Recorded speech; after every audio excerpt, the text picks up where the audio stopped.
Hello everyone, আমি প্রিয়াঙ্কা দে টাউটিরা। আজকে যে টপিকটা নিয়ে কথা বলবো সেটা হচ্ছে, কোনো নারী যদি ঠাকুর প্রিয় হয়, ঠাকুরের খুব প্রিয় হয় কোনো নারী, তাহলে সেই নারী কোনো পুরুষের প্রিয় হতে পারে না। এই কথাটা যে আমি বললাম, এটা একটা সুন্দর উদাহরণ দেওয়ার চেষ্টা করছি। সেটা হচ্ছে দ্রৌপদী, যাকে আমি লাইফে খুব ফলো করি, কারণ তার প্রত্যেকটা মুভমেন্ট, প্রত্যেকটা অ্যাকশন, প্রত্যেকটা ওয়ার্ক, প্রত্যেকটা মেয়ে মানুষকে উদ্দীপনা দেয়। আমার মনে হয় সেই জিনিসটা দ্রৌপদী, যাজ্ঞিসনী দ্রৌপদী। তো সে যখন শুনতে পারলেন প্রথমবার যে তার অরিজিনাল হাজবেন্ড, তার হিসাবে তো তার একজনই অরিজিনাল হাজবেন্ড ছিলেন, সে হচ্ছে অর্জুন, তৃতীয় পাণ্ডব অর্জুন। সে তাকেই বিয়ে করেছিল স্বামী মনে করে। তো তাকে নিয়ে আসার পর যখন সবার সাথে আবার বিয়ে করতে হয়, সেটা পরের ব্যাপার, সেটা পরের ঘটনা। বাট সে কিন্তু একমাত্র অর্জুনকেই তার স্বামী হিসাবে মেনে নিয়েছিল, তাকে বরণ করেছিল। তো তার কাছে তার মেন স্বামী কিন্তু অর্জুনই। তো সে যখন শুনতে পারলেন যে অর্জুন আবার সুভদ্রাকে বিয়ে করেছে, শ্রীকৃষ্ণের বোনকে, তখন সে ভিতর থেকে একটু ভেঙে পড়লেন। যে কোনো মেয়ে মানুষই ভেঙে পড়বে যদি শোনে তার হাজব্যান্ড আবার অন্য এক জায়গায় বিয়ে করেছে, যে কোনো কেউই ভেঙে পড়বে। সে যাজ্ঞী শ্রেণীর বলে যে তার মধ্যে মমতা নেই, মায়া নেই, ভালোবাসা নেই, তা না, সেও মেয়ে মানুষ। তো সে যে কেউ ভেঙে পড়বে। তো সে ভেঙে পড়লেন এটা শোনার পরে, যে হাজব্যান্ড আবার বিয়ে করেছে, এটা শোনার পর সে ভেঙে পড়লেন। তো সে ভেঙে পড়ে একা রুমে আছেন। ওই টাইমেই অর্জুন আসলেন তার রুমে, তার সাথে কথা বলতে, জিনিসটা জানানোর জন্য, ডিসকাশন করার জন্য আসলেন কথা বলতে। তো তখন যখন অর্জুন আসলেন, অর্জুন দ্রৌপদীকে দেখেই বুঝে গেলেন, তার চোখের দিকে তাকিয়ে বুঝে গেলেন যে তার ভিতরে আগুন জ্বলছে। কারণ দ্রৌপদী হচ্ছে আগুন। অনেকে বলে দ্রৌপদী পঞ্চ পাণ্ডবের সাথে সংসার করেছে, সে কলঙ্কিনী, তার বস্ত্রহরণ হয়েছিল। কিন্তু আমার একটাই কথা, সে যজ্ঞের আগুন থেকে সৃষ্টি হয়েছিল। সে মানুষ না, সে নর্মাল মানুষ না, তাকে কোনো গর্ভে ধারণ করা হয়নি। সে যজ্ঞের আগুন থেকে শুরু হয়েছে। সে মানে পুত্রী সে। আমি মনে করি সে অগ্নিপুত্রী। তো আগুন, আগুন কি কোনো সময় কলঙ্কিনী হতে পারে? আগুন থেকে তৈরি একটা জিনিস, সে 5 জন কেন 10 জন স্বামীর সাথে থাকুক না কেন, সে কি কলঙ্কিনী হতে পারে কোনো সময়? পারে না। আগুনকে কখনো কেউ কলঙ্ক দিতে পারে নাই। আগুন কখনো অপবিত্র হয় না, কোনোভাবেই না। জলও নোংরা জিনিস মিশে গেলে জল নোংরা হয়ে যায়, কিন্তু আগুন কোনো সময় অপবিত্র হয় না। তো দ্রৌপদী আমার কাছে সেরকমই, সে আগুন, সে কখনো অপবিত্র হতে পারেই না। তো সে যখন অর্জুন দ্রৌপদীকে দেখলেন, তখন বুঝেই গেলেন যে সে আগুনে জ্বলছে পুরো। সে নিজেই আগুন, প্লাস তার ভিতরে এই কথাটা শোনার পর আরও দাউ দাউ করে আগুন জ্বলছে। তো সে কি বলবে, উত্তরটা কি দিবে? বিয়ে করে আসছে আবার, সে কি দিবে উত্তরটা? তো তখন সে নিজেই বলা শুরু করলো, একদম পুরো সত্যি বললো। মানে আমাদের যা যা, মানে মহাভারতে যা যা হয়েছে, প্রত্যেকটা রিলেশনশিপ, সব কিছু না আমাদের সংসারের সাথে খুব রিলেটেড। আমাদের মানুষের, প্রত্যেকটা মানুষের সংসারের সাথে খুবই রিলেটেড।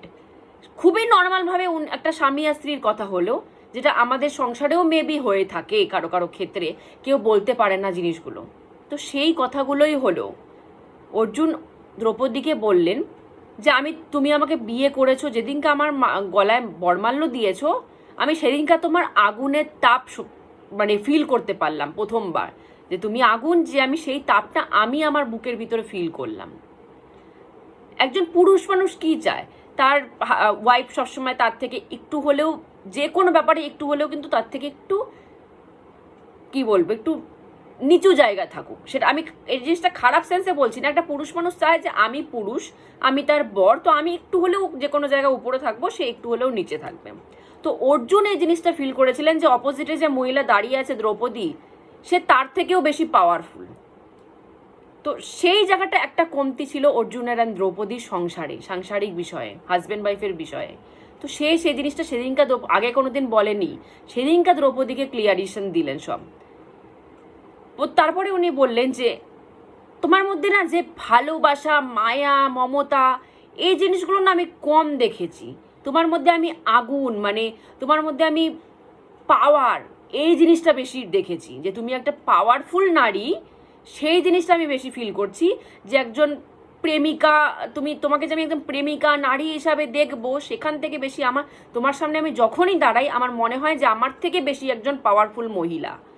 তো সেই ক্ষেত্রে না আমার কোনো সময় না ওই প্রেমটা, ওই ভালোবাসাটা, ওই মোহটা না আমার কোনো জায়গায় বাধা খেয়ে যায়। সেই আমি মানে চেয়েও আনতে পারি না তোমার কাছে, কারণ আমার সবসময় মনে হয় যে তুমি আমার থেকে বেশি পাওয়ারফুল সব দিক থেকে। তো আমি সেই জিনিসটা তোমার সাথে চাইও আমি রিলেশনশিপটা ওই জায়গাটা নিতে পারি না। মানে ভেবে দেখবেন কথাগুলো যে আমাদের সংসারের সাথে কতটা মিলযুক্ত হয়। এটা এরকম প্রবলেম আমাদের অনেকেরই হাজব্যান্ড ওয়াইফের মধ্যে হয়, কিন্তু কেউ বলে উঠতে পারে না। তো সেম অর্জুন কথাগুলো বললেন যে আমি সেই ওয়াইফের জায়গাটা আমি তোমার কাছে জাস্ট ফিল হয় না, আমার খালি থেকে যায় জিনিসটা, রিলেশনশিপটা আমার আধুরা থেকে যায় তোমার কাছে এসে।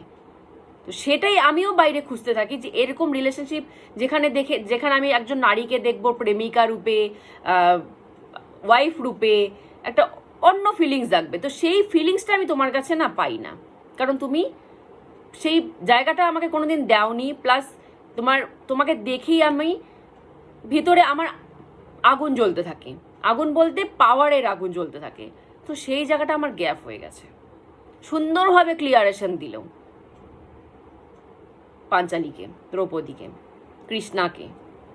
তখন কৃষ্ণা একটা কোশ্চেনই করলো তাকে, তুমি তো বিয়ে করে নিলে, তো আমার সাথে যখন তোমার রিলেশনশিপ ঠিক ছিলই না, আমি যখন তোমার কেউই না, তাহলে আমি কার? আমিও তো একজন মহিলা, আমি যেরকমই আগুন থেকে তৈরি হই বা যা কিছু হোক, আমিও তো একজন মহিলা। তাহলে আমি কার? আমি তো তোমার না, তাহলে আমি কার? তুমি তো বিয়ে করে নিলে, ওয়াইফ পেয়ে গেলে, কিন্তু আমি কার সাথে থাকবো? আমি কার? একটাই কোশ্চেন করেছিল সে, আমি কার। অর্জুনের কাছে কোনো উত্তর ছিল না। অর্জুন ঘরের থেকে বেরিয়ে সুভদ্রার রুমে চলে গেল। সে কাঁদতে কাঁদতে মাটিতে পড়ে গেল। সে শ্রীকৃষ্ণকে বললেন যে আমি কার? তাহলে আমাকে যখন কোনো পুরুষ সেই স্ত্রীর জায়গাটা দিতেই পারবে না, আমি সবার থেকে এতটা উচ্চমানের পাওয়ারফুল, আমাকে সেই জায়গাটা যখন কেউ দিতেই পারবে না, তাহলে আমি কার? শ্রীকৃষ্ণকে যায় কোশ্চেনটা করলেন। শ্রীকৃষ্ণ উত্তর দিলেন, তুমি শুধু আমার। সে বললেন যে তুমি শুধু আমার। তো শ্রীকৃষ্ণ তখন তাকে বুঝিয়ে বললেন, যেসব নারী আমার প্রিয় হয়, আমার কাছের হয়, তো সেসব নারী না কোনো পুরুষের সাথে না সামঞ্জস্য হতে পারে না। সেই সব পাওয়ারফুল নারীকে কোনো পুরুষ ধারণ করতে পারে না। কোনো পুরুষের এতটা অকাত নেই যে সেই সব নারীকে ধারণ করবে, যেসব নারী আমার হয়। এত সুন্দরভাবে ডিসকাশন, এগুলো মহাভারতের, এগুলো এমন এমন জিনিস যেগুলো কেউ জানেই না। শুধু মহাভারতের ব্যাপারে কুরুক্ষেত্র যুদ্ধটাই মেন ইম্পর্টেন্স দেওয়া হয়, কিন্তু তার ভিতরে রিলেশনশিপে যে বাড়ি কি আছে, তো সেগুলো কেউ জানেই না, তুলেই ধরে নেই কেউ আমাদের কাছে। তো উনি সেটা সুন্দরভাবে বুঝিয়ে বললেন যে নারী আমার হয়, সেই নারী কোনো পুরুষের হয় না। সেই নারী নর্মাল কোনো মনুষ্য পুরুষের হতেই পারে না যে নারী আমার হয়, যে নারী আমার কাছের হয়। তো তুমি আমার কাছের নারী, আমার প্রিয় সোল তুমি। তো তুমি কোনো সময় কোনো পুরুষের স্ত্রী হতেই পারো না। তোমার সাথে সেরকম সম্পর্ক, রিলেশনশিপ কোনো পুরুষের হতেই পারে না, কারণ তোমাকে কোনো পুরুষ এইভাবে স্ত্রী মর্যাদা ধারণ করতেই পারবে না। তুমি এতটা পাওয়ারফুল, তোমাকে স্ত্রীর মর্যাদা কোনো পুরুষ দিতেই পারবে না, তোমাকে ধারণ করার ক্ষমতা কোনো পুরুষের নেই যে আমার সোল হয়। তো আজকালকার দিনেও না এরকম অনেক সাধিকাকে দেখা যায়, যারা কোনোদিন সংসার করেনি, সংসার করেছে, ডিভোর্স হয়ে গেছে, ব্রেক হয়ে গেছে, তারা শুধুমাত্র ঠাকুরের সাথে থেকে গেছে। কারণ তারাও কোনো না কোনো জায়গায় যে রিয়েলাইজেশনটা হয় তাদের, যে আমার সাথে কোনো পুরুষ আজকে নেই কেন? কারণ আমাকে ধারণ করার মতো ক্ষমতা কোনো পুরুষের নেই, কোনো মনুষ্য জাতির পুরুষের নেই। আমি তার প্রিয় সোল, আমাকে শুধুমাত্র সেই ধারণ করতে পারবে। আমি শুধুমাত্র তারই নারী, অন্য কারো নারী আমি হতে পারবো না। আমি শুধুমাত্র তারই সন্তান, তার সাথেই আমাকে থাকতে হবে, সেই আমাকে ধারণ করতে পারবে, সেই পাওয়ারফুল। তো আমার সাথে তারই অ্যাডজাস্টমেন্ট হবে, অন্য কোনো পুরুষ জাতির অ্যাডজাস্টমেন্ট হবে না। এই জিনিসটা অনেক মেয়ে মানুষেরই ফিল হয়, এবং তারা কোনোদিন মুখে এসে বলতে পারে না, জিনিসগুলোকে ডিসকাশন করতে পারে না।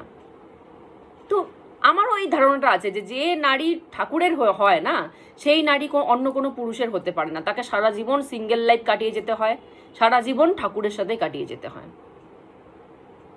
জানি না আমি কতটুকু এই জিনিসটা ডিসকাশন করে কতটা বিশ্লেষণ করতে পারলাম, বোঝাতে পারলাম, আমি নিজেও জানি না, বাট দ্যাট ইজ একদম ট্রু।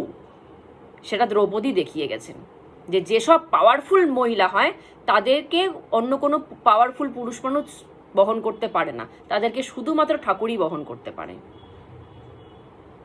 তো দ্রৌপদী আমার মনে হয় সব কিছু উদাহরণ দিয়ে গেছে, এমন একজন মহিলা, এমন একজন আমাদের উদাহরণ আমাদের সামনে, যে লাইফে নিজেকে দিয়ে সব কিছু বিশ্লেষণ করে, ভক্তির জায়গার থেকে শুরু করে, যুদ্ধের জায়গার থেকে শুরু করে, রিলেশনশিপের জায়গার থেকে শুরু করে, মাতার জায়গার থেকে শুরু করে সব কিছু সে আমাদের চোখের সামনে বুঝিয়ে দিয়ে, দেখিয়ে দিয়ে, শিখিয়ে দিয়ে গেছে। তার লাইফটা যদি একটু ডিটেলসে ফলো করা যায় তাহলে আমাদের অনেক কিছু জানার আছে দ্রৌপদীর লাইফ থেকে পার্সোনালি। শুধুমাত্র যুদ্ধ না, শুধুমাত্র বস্ত্রহরণ না। তো আজকের মতো এখানেই স্টপ করছি। জয় গুরু।